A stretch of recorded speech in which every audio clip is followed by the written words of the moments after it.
बाबा, मेरे नैनों में बसते हो तुम ही मेरे बाबा। एक तेरे सिवा सारे जग में मुझे और कुछ न पाता। मेरे दिल में सदा बसते हो तुम ही मेरे बाबा, मेरे नैनों में बसते हो तुम ही मेरे बाबा।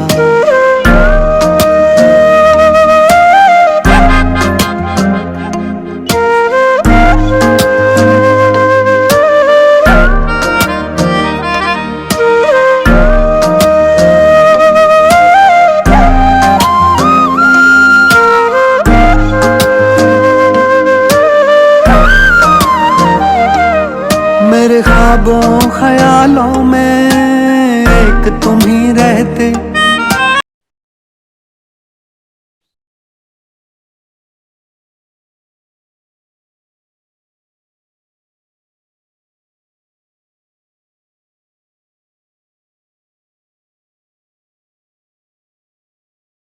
ऐसा लगता बाबा मेरे संग तुम ही चलते।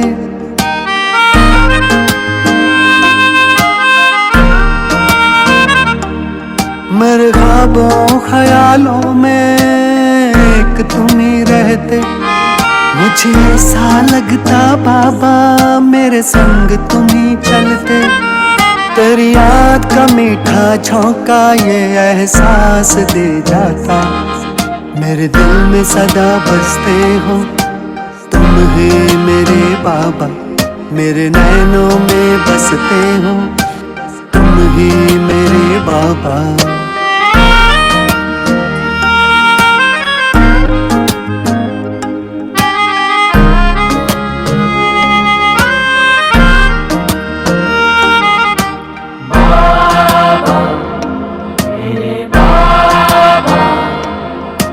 जन्मों जन्मों की पक्की अपनी यारी, जो माया तोड़ सके ना वो दोस्ती हमारी।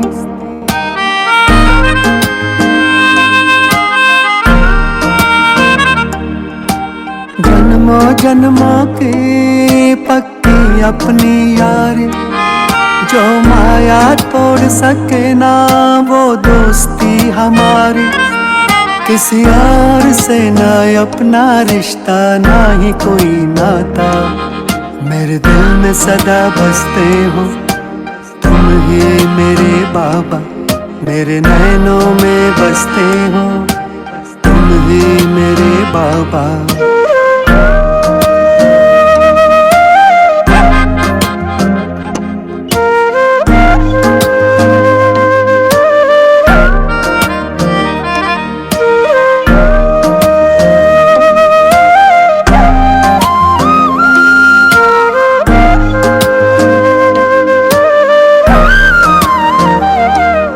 ये दिल कहे शुक्रिया जो तूने मुझे चाहा। वाह वाह भाग्य मेरा, वाह वाह मेरा बाबा।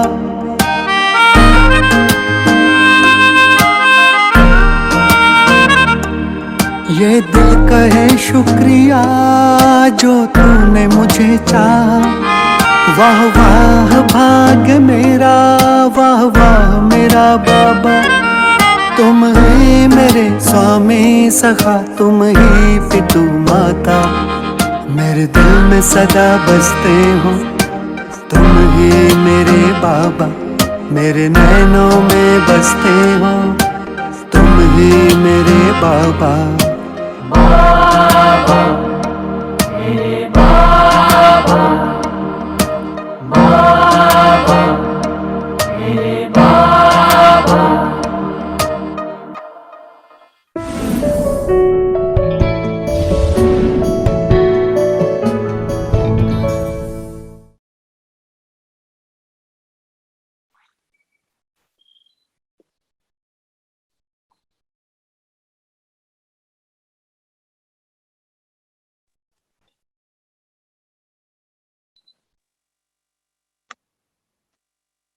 ओम शांति। ओम शांति। ओम शांति दीदी। ओम शांति। मॉर्निंग।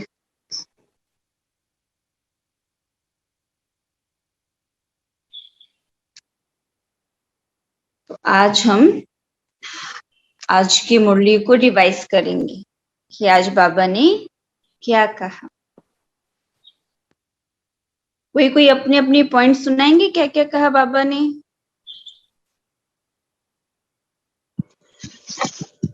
दीदी ओम शांति। बाबा ने कहा कि इस पुरानी दुनिया और जो हमारे पुरानी दुनिया के देहधारी हैं, देहधारियों से कभी भी दिल नहीं लगाना, क्योंकि अभी अगर हम दिल लगाएंगे, इनके बीच में अगर हम घुसेंगे या इनके साथ हमारा लगाव होगा तो फिर हमारी नसीब फूट जाएगी। नसीब का मतलब हमारा बैड फॉर अस ना, नॉट गुड फॉर अस।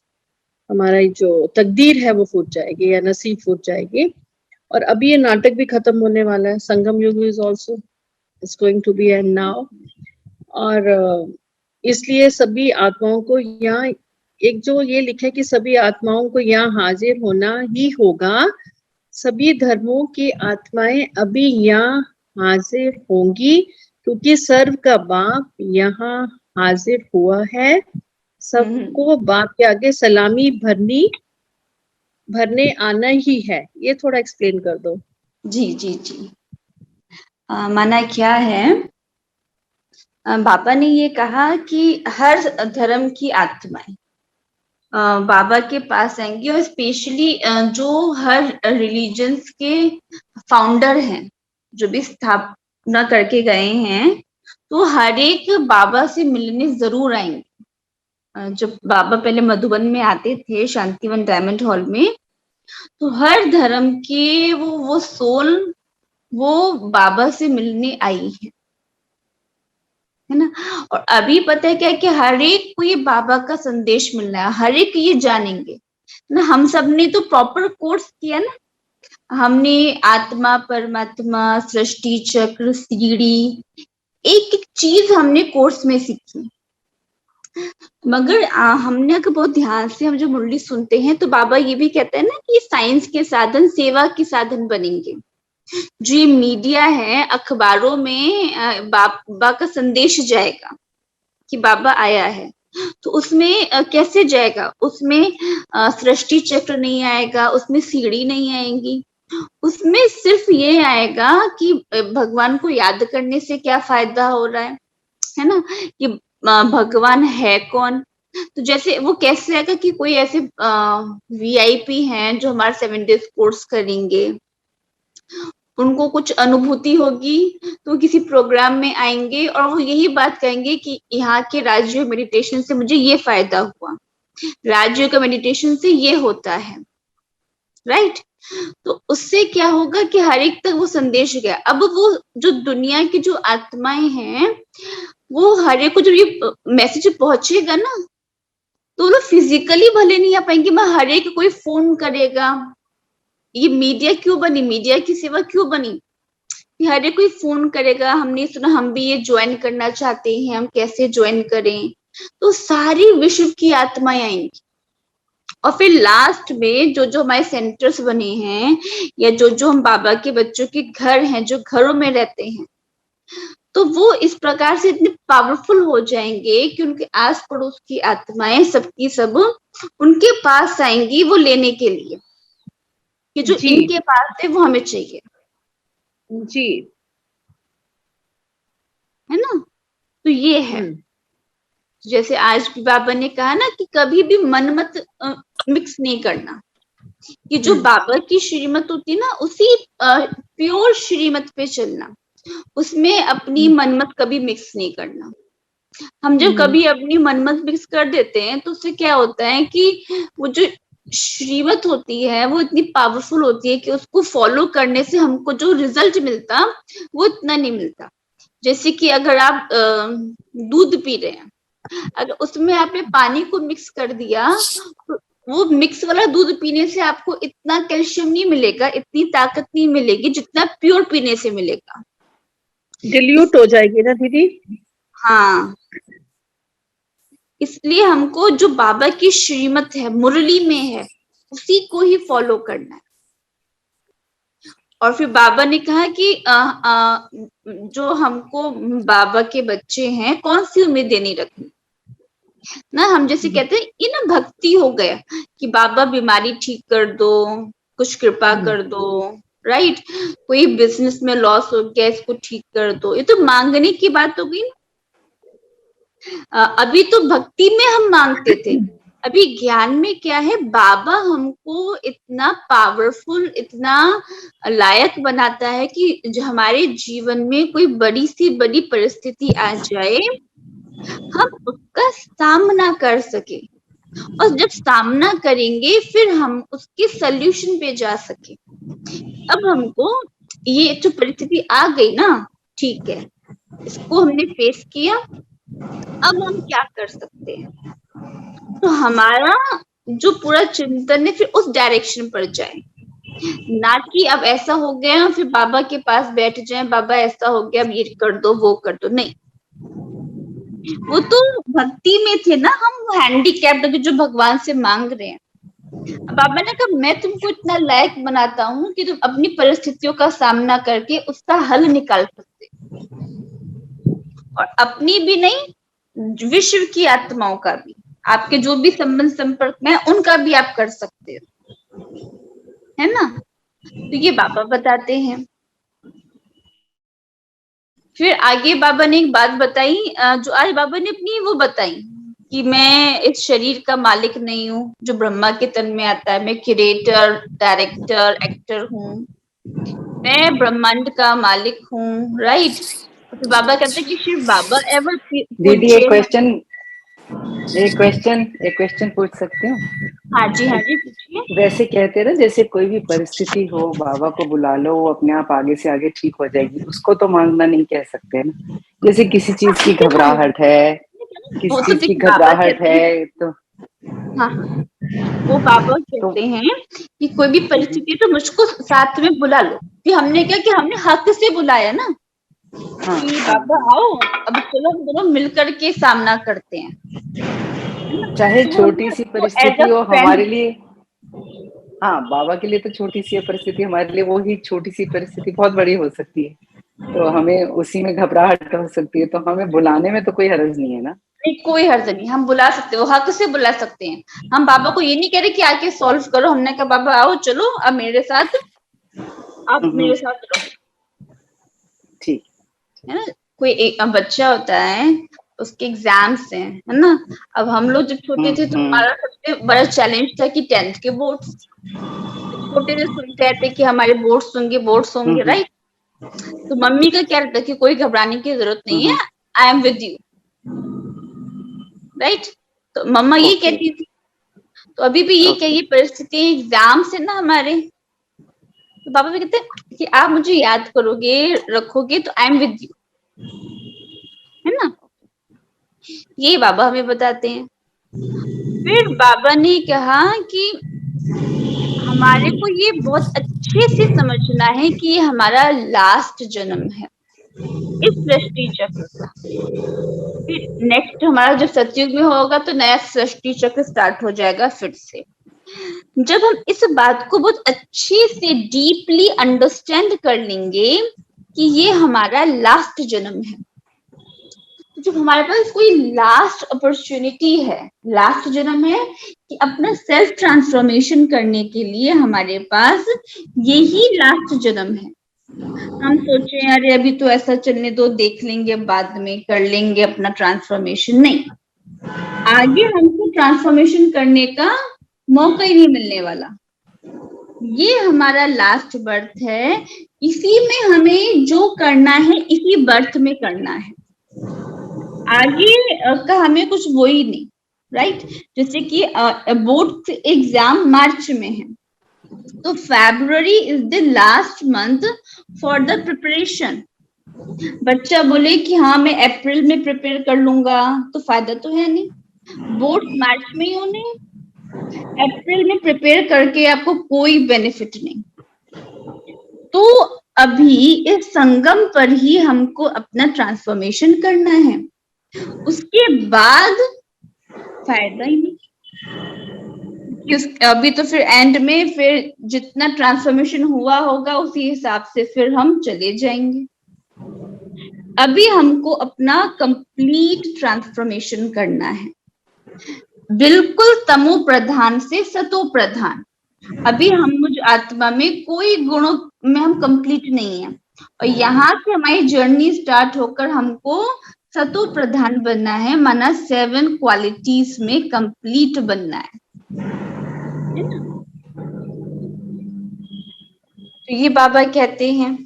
अब आगे बाबा ने क्या कहा कि हमको कुछ भी खांसी हुई, कुछ बीमारी हुई, तो इसमें बाबा क्या मदद करेगा? क्योंकि माना क्या है कि ये हमारा कुछ हिसाब किताब था और ये छोटी छोटी चीजें होती हैं, तो हमें सोचना चाहिए कि हमारा हिसाब किताब थोड़ा सा कम हुआ। इवन कि हमें अगर स्नीज भी आया, खांसी भी आई, तो हमें सोचना चाहिए कि हमारा कुछ क्लियर हुआ। दीदी सॉरी, वो हमारा कर्म भोग भी है, वो हमारे बॉडी के ऑर्गन्स भी थोड़े एज के साथ वीक हो जाते हैं, डिजनरेट हो जाते हैं, तो वो तो भोगना है ही, क्योंकि शरीर में कुछ भी है वो धीरे धीरे उसको थोड़ा तो उसमें बीमारी भी आएगी, कमजोर भी होगा, लेकिन ये कि बाबा को साथ रख के उसको सामना करने की शक्ति मिल जाती है अगर बाबा को साथ रखते हैं। हाँ, है ना? हमें कुछ भी बीमार कुछ भी होता है, ये तो हमारा कर्म भोग है, आना ही है। बस हमने क्या करा, बाबा को साथ रखा, तो हमने खुद अच्छे से इसको फेस कर लेंगे, वो चीज तो आनी है। और बाबा देखो कहता है कि अपनी मेहनत करो, कृपा नहीं मांगो ना। बाबा ने कहा कि योग से आयु बढ़ेगी। आयु का बढ़ने का मतलब है कि हम जितना बाबा को याद करते जाएंगे तो मुझ आत्मा के जो भी पाप कर्म हैं वो खत्म होंगे, और जितने पाप कर्म खत्म होंगे उतना क्या होगा, हम प्योर बनते जाएंगे, तो हमारी आयु बढ़ेगी। तो माना क्या, हम ये ना सोचे कि हम संगम पे भी लंबी उम्र लेंगे और भविष्य में मिलेगी, और यहाँ पे भी हमारी सस्टेन हो सकती है आगे के लिए, पर हमको उसके लिए खुद मेहनत करनी पड़ेगी। हमको बाबा को याद करना पड़ेगा। हम बाबा को ये नहीं बोलेंगे कि आप हम पे मर्सी कर दो, नहीं, हमको बाबा को याद करना पड़ेगा। दीदी आगे सस्टेन हो सकती है, मतलब कि यही अभी यही आत्मा इस सतयुग में, मतलब यही अभी से ही आ जाएंगी यही वाली? नहीं, अभी से नहीं, जब सतयुग आएगा, क्योंकि अभी तो सतयुग आ नहीं सकते, क्योंकि बाबा कहते हैं जब सतयुग है तो कलयुग नहीं है, और जब कलयुग है तो सतयुग नहीं है। और अभी यह हमारे कॉन्फ्लुएंस एज है, तो वो हाँ जी बोलिए। दीदी पर अभी तो कह रहे हैं ना, सतयुग की साथ साथ दोनों चीजें हैं, स्थापना भी हो रही है, विनाश भी हो रहा है। हाँ, तो ये प्रोसेस स्थापना का प्रोसेस चल रहा है। जब पूरी स्थापना हो जाएगी तो माना अभी क्या, वो सतयुग की स्थापना हो रही है, सतयुग आया नहीं, अभी तैयारी चल रही है। माना अभी हमारा नया घर बना नहीं, मगर प्लॉट ले लिया हमने, और जो कॉन्ट्रैक्टर है वो हमारा घर बनवा रहा है। हम ये कह सकते हैं कि हमारे नया घर बन रहा है, हम ये नहीं कह सकते कि हमारा नया घर बन गया। माना अभी नया घर है नहीं, मगर नया घर बन रहा है। इन दोनों चीजों में डिफरेंस है ना?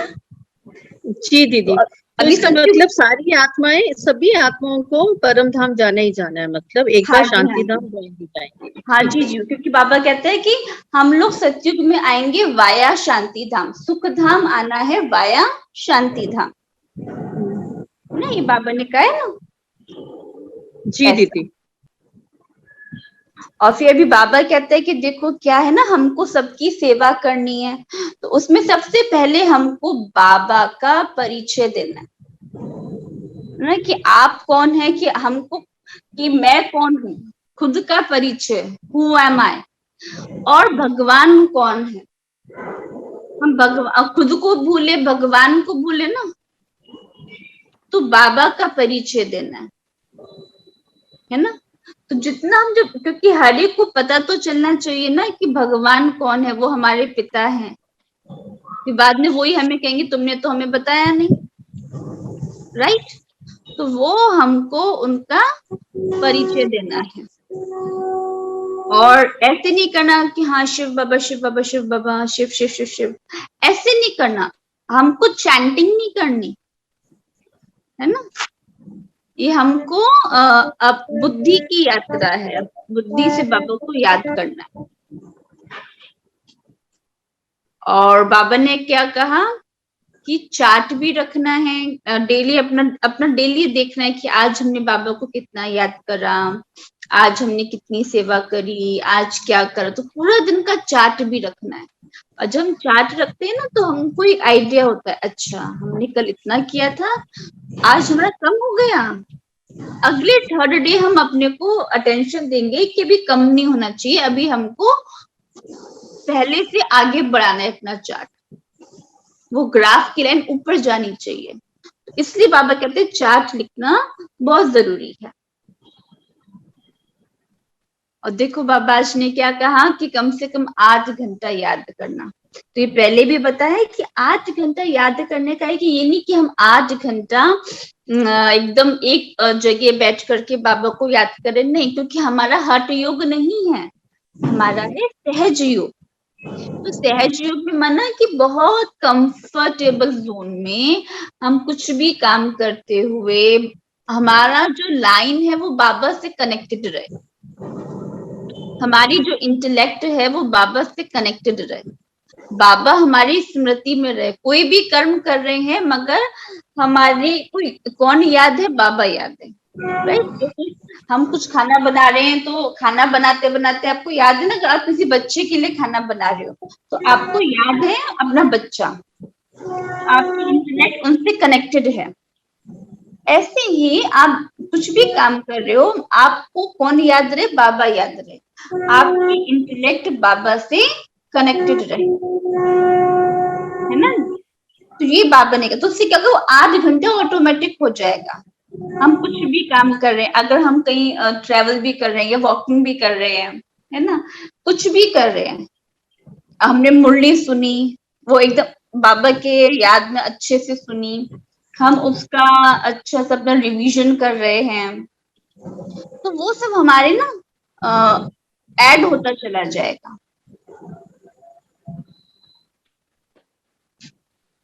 फिर आगे बाबा बताता है कि सिर्फ बाबा से सुनो, जो बाबा कह रहा है वो ही हमको सुनना है। बस बाबा ने कहा मेरे से सुनो, जो बाबा ने कहा हमको बस बाबा का ही सुनना है। अगर इधर उधर का सुन लेते तो वो मिक्स हो जाते ना, फिर कंफ्यूजन हो जाता है। अभी जो बाबा सुना रहा है हमको बाबा से ही सुनना है, इसलिए जो क्लासेस भी सुननी होती है जो हमारे यज्ञ के सीनियर्स हैं, दादियां हो गए, वरिष्ठ भाई हो गए, वरिष्ठ दीदियां हो गई, उनका सुनना चाहिए, क्योंकि उनकी जो क्लासेस हैं सबकी क्लासेस मुरली पे बेस्ड होती हैं। जो बाबा ने मुरलियां सुनाई उसके अकॉर्डिंग उन मुरली का चिंतन वो हमारे सामने रखते हैं। तो दीदी आज बाबा ने कहा, ये इसका थोड़ा समझा दीजिए। ये हाँ जी। ज्ञान सिर्फ संगम युक्त वेद शास्त्र, गीता आदि शास्त्र द्वापर में जब खोजते हैं तो निकलते हैं। हाँ। तो 5000 वर्ष पहले ही महाभारत युद्ध हुआ था, तो वो जरूर गीता का भगवान भी जरूर आया होगा। तो इसका थोड़ा बताइए, वेद शास्त्र जो है हमारा, जो गीता है, ये इसका मतलब ये संगम युग में ही जो भी महाभारत है वो तो अभी है, इस समय जो चल रही है। तो ये द्वापर में बात कैसे निकल के आई है ना। हाँ ये जी जी। अभी क्या ना, हमारी जो मुरलीस होती है ना वो क्या होती है, पेपर में प्रिंटेड होती हैं, राइट। हर सेंटर पे वो प्रिंटेड मुरली जो होती है प्रिंट आउट वो पढ़ करके सुनाते हैं, टेक्स्ट में रिटर्न होती हैं। हमारा कितना लिटरेचर है, जो अव्यक्त मुरली हैं उनकी बुक्स भी हैं, राइट।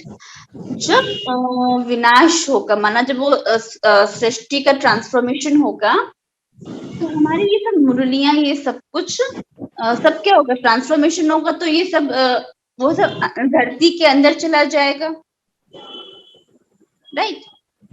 फिर बाद में सतयुग आएगा, तो और सतयुग आएगा तो फिर जो धरती के अंदर जो गोल्ड चला गया है, जो सब रतन चले गए हैं, हीरे रतन, वो सब निकल के आएंगे। तो हमने सुना है ना, बाबा कहते हैं फिर सतयुग त्रेता वो सब चीज, वे आ गई तो हमारे वो महल बन गए।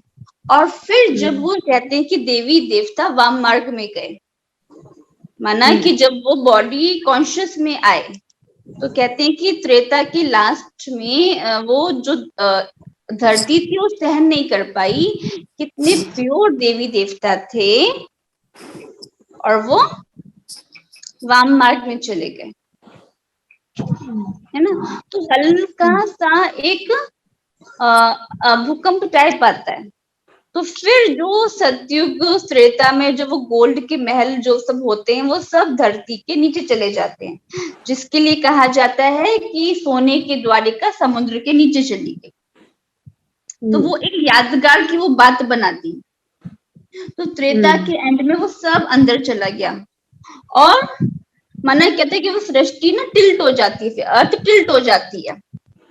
और फिर जो अभी संगम के लास्ट में अंदर गया था वो बाहर निकल के आया। तो क्या हुआ कि झटका लगा, फिर जो आत्माएं थी वो अपने को भूल गई कि हम देवी देवता हैं, वो अपने को साधारण मनुष्य समझने लगी। अब क्या हुआ कि आत्मा खाली हो गई, तो वो ढूंढने लगी भगवान को प्राप्तियों के लिए। तो ऐसे लोग जंगलों में भटकने लगे, इधर उधर जाने। तो उनको क्या ऐसे ना धरती के उधर से ये हमारे मुरली के जो पेपर्स हैं वो आधे आधे कटे कटे मिले, तो वो आधे फटे हुए। तो किसी ने देखा अच्छा ये बात है, अच्छा, तो ये थोड़ी थोड़ी बातें मिली ना, तो उस हिसाब से वो चिंतन करते करते वो वेद शास्त्र लिखते गए।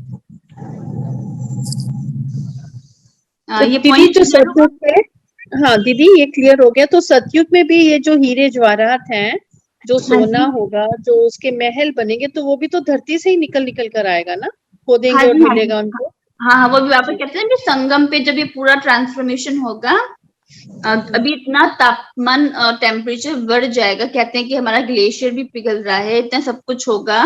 बाबा कहते हैं कि भूकंप, अर्थक्वेक आएगा, सब कुछ होगा। तो अभी हमारी जो अर्थ टिल्ट हो गई थी त्रेता के लास्ट में, द्वापर के उसमें, तो फिर ऐसा झटका लगेगा, फिर वो स्ट्रेट सीधी हो जाएगी, और इतना टेम्परेचर से वो धरती के अंदर से वो सब गोल्ड, वो सब अंदर से नीचे से आएगा ना। हम कहते हैं कि हमारे सोने के महल होंगे, हीरे जवाहर होंगे, तो वो सब आएगा कहाँ से, यस, है ना। हाँ, वो ये आता है, ये प्रश्न होता है। हाँ, अब ये तो नहीं कि कहीं कहीं छुपा रखा है, कहीं ऊपर से आएगा, ऐसा नहीं होगा ना। तो सब इधर धरती के अंदर है, तो वहीं से सब आएगा और फिर हमारे महल बनेंगे, है ना। और फिर आज बाबा ने क्या किया कि जो मोस्ट बिलावेड बाप है उससे कितना प्यार होना चाहिए ना। बाबा से प्यार माना कि बाबा की मुरली से प्यार, जो बाबा कहता है वो बात को मानना, ऐसे होता है ना। अच्छा, आपको हमसे प्यार है तो अब हमारी ये बात मानो। दुनिया में ऐसे ही बोलते हैं ना। मम्मी भी ऐसी कहती थी कि अच्छा तुम मुझसे प्यार करते हो ना, तो मेरी ये बात मानो, अच्छे से पढ़ाई करो, शैतानी नहीं करो। तो अब बाबा का है कि आप ये मोस्ट बिलावेड बाप है, उसको भी बहुत प्यार करना है। वो जो कहते हैं, जो श्रीमत देते हैं, जो डायरेक्शन देते हैं, उसको अच्छे से फॉलो करना, उनको याद करना, उनकी मुरली को डेली सुनना, अच्छे से सुनना, है ना। तो ये बाबा हमको बताते हैं। और बाबा भी कहता है कि हमारे को किसी को दुख नहीं देना। तो आज पूरा इस बात का हम अटेंशन देंगे कि मेरे द्वारा किसी को दुख ना मिले, है ना। कि माना कि मेरे किसी बोल से किसी को दुख ना मिले, मेरे किसी एक्शन से किसी को दुख ना मिले, इवन कि मेरे मन में जो थॉट्स चल रहे हैं, ऐसे थॉट्स ना हो कि उन थॉट्स के वाइब्रेशन से किसी को दुख पहुंच रहा है। माना जो थॉट क्रिएट करे, तो थॉट्स ये तो ना कि खाली हो जाते हैं, उनके जो वाइब्रेशंस होते हैं वो उन आत्माओं तक पहुंचते हैं। या इवन कि कुछ नेगेटिव भी सोच रहे हैं ना, अगर हमारी परिस्थिति नेगेटिव है तो हम क्या करें कि पूरे अपने वायुमंडल में, एनवायरमेंट में नेगेटिव वाइब्रेशन पहुंचा रहे हैं। तो वो नेगेटिव वाइब्रेशन जिन जिन आत्माओं तक पहुंचेंगे तो उनको क्या होगा, नेगेटिविटी फील होगी। तो यानी उनको क्या हो रहा है, उनको दुख मिल रहा है तो वो भी दुख देना हो गया। तो इसलिए हमको आज पूरा दिन अपने पे इस बात का टेंशन रखना है कि मेरे द्वारा किसी को दुख नहीं मिले, ना वर्ड से, ना एक्शन से, ना थॉट लेवल पे।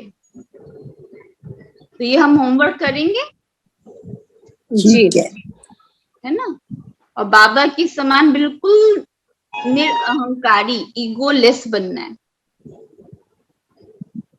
है ना। जैसे बाबा निरअहंकारी है तो वो कैसे आता है, निरअहंकारी कैसे बनेंगे, जितना जितना हम अपने को, अपने सोल कॉन्शियस उसमें अपने को स्थित करते जाएंगे कि मैं आत्मा हूँ, क्योंकि मैं आत्मा हूँ तो आत्मा कैसी हो, निरअहंकारी ही है। ये ईगो अहंकार कब आता है, जब हम बॉडी कॉन्शियस में आते हैं, है ना। बॉडी कॉन्शियस में है तो ये सारी की सारी चीजें आ गई। तो बाबा के समान निरअहंकारी बनना माना कि हमको बार बार अपने को ये अटेंशन में रखना, स्मृति में दिलाना कि मैं सोल, मैं आत्मा हूं, I am a pure soul, I am a loveful soul. तो बार बार इस बॉडी कॉन्शियस से निकल के आना है। तो हम अपनी आत्मिक स्थिति में जब स्थित रहेंगे तो ऑटोमेटिक हम निरअहंकारी स्टेज में आ जाएंगे। बाबा कहते हैं कि अपना टाइम बिल्कुल वेस्ट नहीं करना। तो वेस्ट नहीं करने का मतलब जो आपको बताया कि कुछ भी काम करते समय हमारा जो कनेक्शन है वो किससे लगा हुआ हो, किससे हम कनेक्टेड हो, शिव बाबा। और ड्रामा के हर राज को जान, सदा खुशी, राजी खुशी रहने वाले नॉलेजफुल त्रिकालदर्शी भव। हमें पता है कि ड्रामा क्या है, एक्यूरेट है, एकदम एक्यूरेट है, हर सीन एक्यूरेट है। और इसमें जो कुछ हो रहा है वो कैसा है, कल्याणकारी है। तो इस ड्रामा के इस पट्टे को जान करके हम कैसे, कोई भी सीन होगी तो हम कैसे हैं, राजी खुशी है, राइट। और नॉलेजफुल हो गए यानी कि समझदार हैं। और त्रिकालदर्शी के तीनों कालों को जानने वाले। अच्छा, अभी ऐसा हम करेंगे तो हमारा फ्यूचर ऐसा होगा, और जो फ्यूचर होगा वही हमारा फिर ऐसे पास्ट बन करके आएगा। और प्रेजेंट ऐसा रहेंगे तो पास्ट भी हमारा फिर अच्छा ही होगा, क्योंकि ये प्रेजेंट पे एक टाइम पे पास्ट बनेगा। तीनों कालों को जान त्रिकालदर्शी बनेंगे। तो ड्रामा की नॉलेज को बहुत अच्छे से अपने को वो करना, क्योंकि कोई भी सिचुएशन आती है, कोई भी सर्कमस्टांस आया तो उसमें हमको सबसे पहले अपने को स्टेबल करने के लिए होना चाहिए कि ड्रामा में यही था। जब कोई चीज आ गई तब, पहले से नहीं, जब कोई चीज हमारे सामने आ गई। और ड्रामा में यही था। बाबा कहता है कि ड्रामा कल्याणकारी है। तो माना मेरे सामने जो ये सिचुएशन आई है तो इसमें कुछ ना कुछ मेरे लिए कल्याण है। भल अभी मुझको वो समझ में नहीं आ रहा है, दिखाई नहीं दे रहा है, मगर इसमें मेरा कल्याण है ना। जी। तो आज हम ये 2 होमवर्क करेंगे। एक तो किसी को दुख वो नहीं देंगे, वो तो दीदी जैसे कर्म करें वो ड्रामा में होगा। कल्याण तो तभी होगा अगर हमने अच्छे कर्म करे हैं, नहीं तो क्या होगा पता नहीं। और अभी तो हम क्या करें ना, हम लोग अपने कर्म अच्छे कर रहे हैं, हम अपना पुण्य जमा करते जा रहे हैं, तो हमारा ऑटोमेटिक वो चीज भारी हो जा रही है। और अब जो पास्ट बर्थ की कुछ बातें हैं, किसी से कुछ हिसाब किताब है, तो वो भी तो सामने आना ही आना है ना। उस हर सीन में हमको ये देखना है कि इसमें मेरा कुछ ना कुछ कल्याण है। और आप देखना ये आप इसको जब बहुत उसमें जाएंगे तो अभी वो सिचुएशन बड़ी नेगेटिव लग रही है कि इतना मेरे साथ ऐसा ऐसा हुआ, फिर कुछ टाइम के बाद, 1-2 महीने के बाद, 1-2 साल के बाद भी आपको लगेगा अच्छा वो जब ऐसा हुआ था ना, अच्छा है वो हुआ। मतलब हम जब उस सिचुएशन में प्रेजेंट में है तो हम कह रहे हैं कि ऐसा ऐसा क्यों हुआ, और फिर जब हम 2-3 साल के बाद देखेंगे पीछे मुड़ करके, अच्छा वो जो उस समय वो मेरे साथ हुआ था अच्छा हुआ था, क्योंकि भगवान कह रहा है कि ड्रामा कल्याणकारी है और बिल्कुल एक्यूरेट है।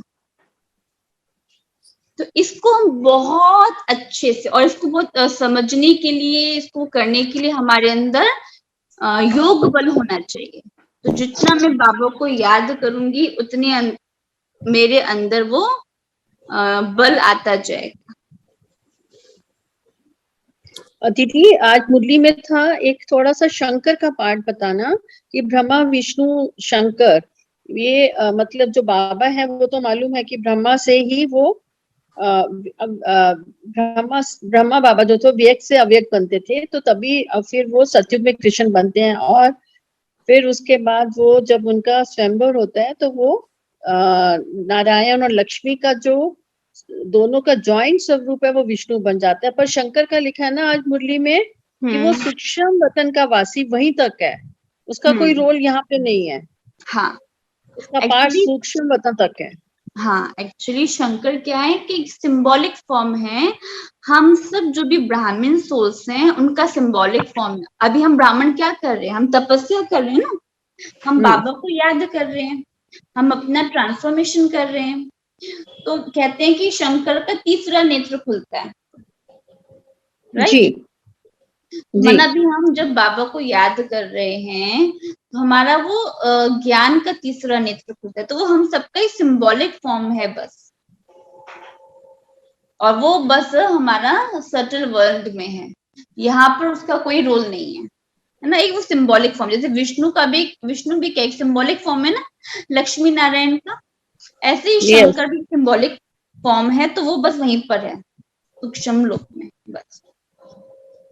तो वो हमारे ही स्वरूप है। हाँ जी, हमारा एक कोई वो है कि हाँ हम सब ब्राह्मण है, तपस्या कर रहे हैं, और जब हमारा तीसरा नेत्र पूरी तरह से खुल जाएगा तो क्या हो जाएगा, इस सृष्टि का परिवर्तन हो जाएगा। कहते हैं तीसरा नेत्र खुला और विनाश हो गया, ऐसे दिखाते हैं। तो मैंने हम अभी सबके सब परमात्मा को याद कर रहे हैं, क्योंकि दिखाते शंकर शिव को याद कर रहे होते हैं, है ना।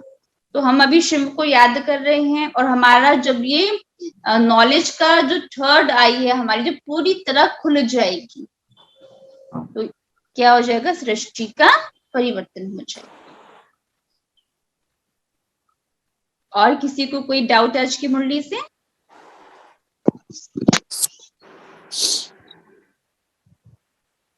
आज पूरा दिन हम ये होमवर्क करेंगे, ठीक है ना, किसी को दुख नहीं देंगे। और दुख में भी ऐसा माना कि हम खुद भी अपसेट ना हो, हमारी जो कि हम भी पूरा टाइम स्टेबल रहे। हम जब अनस्टेबल भी होते हैं तो जो नेगेटिव वाइब्रेशंस हम फैलाते हैं तो वो भी क्या हो रहा है, दुख का कारण बन रहा है। तो हमको आज पूरा दिन हैप्पी रहना है, स्टेबल रहना है, ठीक है, ठीक, बहुत पॉजिटिव रहना है, ठीक है।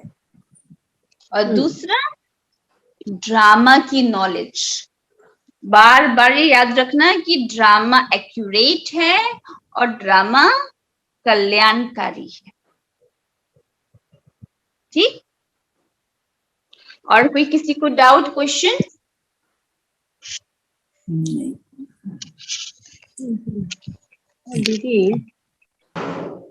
दीदी एक और था ना कि तुम हो रूहानी सल्वेशन आर्मी, परंतु गुप्त है। स्थूल जो है ये ज्ञान के बाण, ज्ञान कटारी की बात है। मतलब हम जो लोग हैं रूहानी सल्वेशन आर्मी, परंतु गुप्त है, गुप्त तो है, बिल्कुल ठीक है। तो ये ज्ञान कटारी की बात है ना, ये ज्ञान के बाण, ज्ञान के बाण। आर्मी के पास क्या होता है, हथियार होते हैं ना। हाँ, तो अब हम आर्मी वाले हैं तो हमारे पास कौन सा हथियार है, ये ज्ञान की बातें, ज्ञान की पॉइंट्स, रूहानी। हाँ जी हाँ। तो कोई भी परिस्थिति सामने आई तो उसका सामना कैसे करेंगे? ज्ञान से तो करेंगे ना। जी। समझ आएगी तो उसको हम सामना कर सकेंगे और उसको खत्म कर सकते हैं, उस बात को ज्ञान की पॉइंट से खत्म कर पाएंगे। ऐसा दीदी वो स्लोगन और वो वरदान कर लेते हैं। हाँ, वरदान तो क्या भी स्लोगन रह गया ना। वरदान तो क्या ना कि ड्रामा के हर राज को जान, सदा खुशी राजी रहने वाली, नॉलेजफुल त्रिकालदर्शी भव। जो बच्चे नॉलेजफुल त्रिकालदर्शी हैं वे कभी नाराज नहीं हो सकते। तो आज नाराज नहीं होना, ठीक है? ना खुद से, ना खुद के पाठ से, ना बाबा से। और संबंध संपर्क में जो आत्माएं हैं उनसे तो बिल्कुल भी नहीं होना। भले कोई गाली भी दे, इंसल्ट भी कर दे तो भी राजी, क्योंकि ड्रामा के हर राज को जानने वाले नाराज नहीं होते। नहीं होते। कोई देखो बाबा ने कोई गाली भी दे, इंसल्ट भी कर दे, सबके सामने कुछ कर दे, मगर हमको नाराज नहीं होना है। नाराज वो होता है जो राज को नहीं जानता। इसलिए सदैव यह स्मृति रखो कि भगवान बाप के बच्चे बनकर भी राजी नहीं होंगे तो कब होंगे? तो अभी जो खुश भी है, राजी भी हैं, वही बाप के समीप और समान है। जो खुश है और जो राजी हैं तो वो ही बाबा के समीप हैं, पास में है और उनके समान है। तो भगवान मिलने के बाद भी हम नाराज रहेंगे तो फिर वो आत्मा कभी भी खुश और राजी नहीं रह पाएगी। जब भगवान मिल गया तो सारी नाराजगी सब कुछ खत्म ना। जब सोर्स ही मिल गई हमको, है ना, हर चीज का जो सोर्स है वही हमको मिल गया। स्लोगन, जो व्यर्थ से इनोसेंट रहता है वही सच्चा सच्चा सेंट है ना। हमें पता ही नहीं कि व्यर्थ क्या है, हम उससे एकदम इनोसेंट हैं, तो वही सच्चे सच्चे सेंट यानी महात्मा है। तो आज पूरा दिन व्यर्थ से भी आप एकदम वो रहना, आप जानते नहीं व्यर्थ क्या है, पता ही नहीं व्यर्थ क्या है, ठीक है? तो आज पूरा आपका हर संकल्प, थॉट, एवरीथिंग आपका कैसा होना चाहिए? श्रेष्ठ होना चाहिए। तो काफी सारे होमवर्क मिल गए, है ना? तो आज अपने को पूरे होमवर्क में ही बिजी रखना, ठीक है? तो होमवर्क में बिजी रखेंगे तो ऑटोमेटिक व्यर्थ आएगा ही नहीं। दीदी आज मुरली में एक ये लाइन थी ना, आप हुए तो मर गई दुनिया। तो मतलब हमें अपना मतलब पुराना शरीर जो हमारा है वो देख लाश होना ही होना है, तो हमारे लिए दुनिया ही खत्म है। हाँ, क्योंकि बाबा ने कहा ना कि देह से देह के सभी संबंधों को, है ना? तो जब हम लोग मर तो गए ना, हम अभी दूसरे युग में आ गए। जब भी कोई शरीर छोड़ता है तो उनका सब कुछ चेंज हो जाता है। जन्म चेंज, पिता चेंज, माँ चेंज, सब कुछ चेंज हो जाता है जी। नाम चेंज, कुल चेंज। तो अभी हमारा तो युग ही चेंज हो गया। पहले कलयुग में तो अभी संगम पर आ गए ना। पहले लौकिक पिता था, अभी पता चला कि मेरा पिता तो पारलौकिक परम पिता परमात्मा शिव है। पहले लौकिक माँ थी, अभी पता चला कि मेरी माँ तो बड़ी माँ ब्रह्मा है ना। पहले किसी भी कुल के थे, किसी भी कास्ट के थे, अभी पता चला कि हम ब्राह्मण से हैं। तो ऑटोमेटिक तो सब चेंज हो रहा है ना जी। इसलिए अब तो दूसरे युग में आ गए, तो फिर अभी हमारे लिए दुनिया की जो भी आत्माएं हैं तो वो हमारे लिए खत्म ही है। ऐसा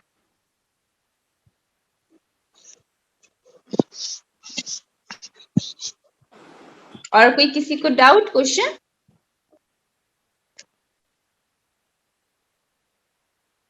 चलिए अभी बाबा को याद करते हैं, ठीक जी। ओम शांति। ओम शांति।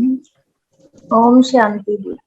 ओम शांति। ओम शांति दीदी। ओम शांति। शांति। ओम शांति। ओम शांति दीदी। ओम शांति।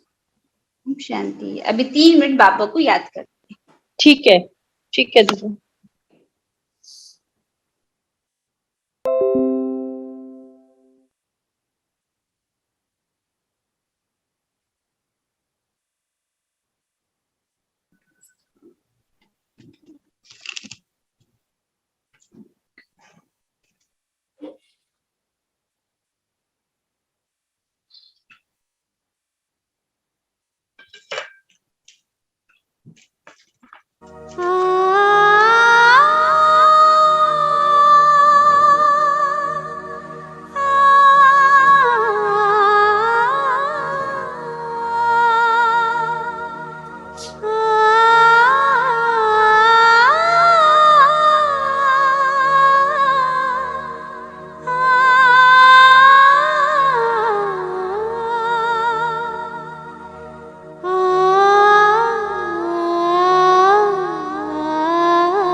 नई सुबह की नई किरण, चलो रे पंछी पार गगन। नई सुबह की नई किरण, चलो रे पंछी पार गगन। बिखरा करके किरण किरण बुला रहा है वो प्राण धन। नई सुबह की नई किरण।